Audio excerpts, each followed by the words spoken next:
And former member of Israel's Special Ops Counterterrorism Unit, Aaron Cohen, and RNC National Spokeswoman Elizabeth Pipko. Aaron, to you first. Nate asked the question. You need to answer it. What is next for Israel? Do they go after Iran directly? We've asked this question before. It was mild last time. What about this time? So here's where I'm at with this, Trace. Israel will respond, but Israel's going to take its time. The tone that I'm getting from my friends in Israel is pretty straightforward. After 200-plus missiles fired into Israel last night, Hezbollah at this point, or Iran at this point, Hezbollah is no longer a part of Iran. Iran no longer owns Hezbollah, I guess is the best way to put it. Yeah. And the way the Israelis see it is you've lost the deed. And what that means is Hezbollah, who Israel is systematically dismantling now, needs to get out of Israel's way.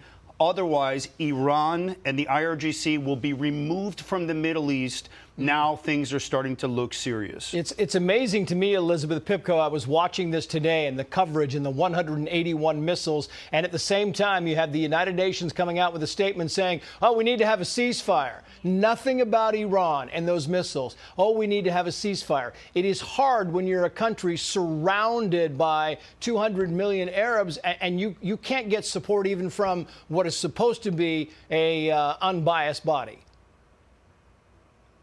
You're right. Look, unfortunately, after what we saw on October 7th, I'd like to mention, obviously, the anniversary is now coming up. I think we all kind of realized we have absolutely no faith left in the United Nations. We learned what we needed to learn about the UN after that horrific attack. I'd like to make that very clear. I also want everyone to understand what's going on in the Middle East is not just something that affects Israel. It affects the United States as well. When Iran chants death to Israel, they very quickly chant right after that death to America. Israel's enemies are our enemies. There's a reason Bibi Netanyahu said that in our Congress. There's a reason Kamala Harris was not there to hear it. I want everyone to understand the threat that we are facing, not just in Israel, but in America as well, because what happens to our ally could very soon happen here with the poor leadership that we've seen over the last 4 years. That's exactly right. Aaron Cohen, to you again now. Is Benjamin Netanyahu in a position of power? For the first time, as Elizabeth was talking about, we are approaching the one-year mark of October 7th. Is he now in a position of power where he decides, and it's a big decision? I believe he is, and I'll tell you why, Trace. Israel, for the last 11 days, has assassinated all the heads of Hezbollah. They managed to kill all of the plotters of the Marine barracks in '83, which killed over 300 Americans. Israel has done more damage to that terror organization who's killed Americans than the Americans have done in the last 25 years. You know, I love my American forces.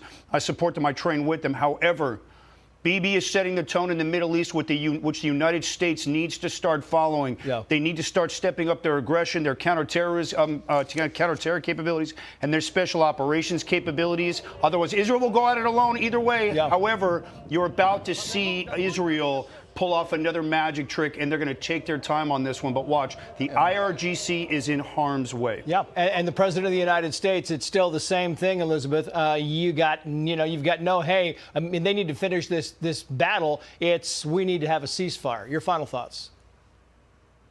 Yeah, look, I don't expect anything different for our administration moving forward. I've been disappointed for nearly 4 years now, and I've been especially disappointed since October 7th. But I want people to understand what happened on October 7th and what's happening now is only happening because of the weak leadership being displayed by this administration, right? Israel's enemies would know not to risk attacking our ally if they feared in any way a retaliation from the United States of America. They don't fear the United States of America. We are not the superpower that we once were. There is a reason this is happening to our ally, and it's because of the way our administration has acted for these last 3.5 years. Elizabeth Pipko, Aaron Cohen, thank you both.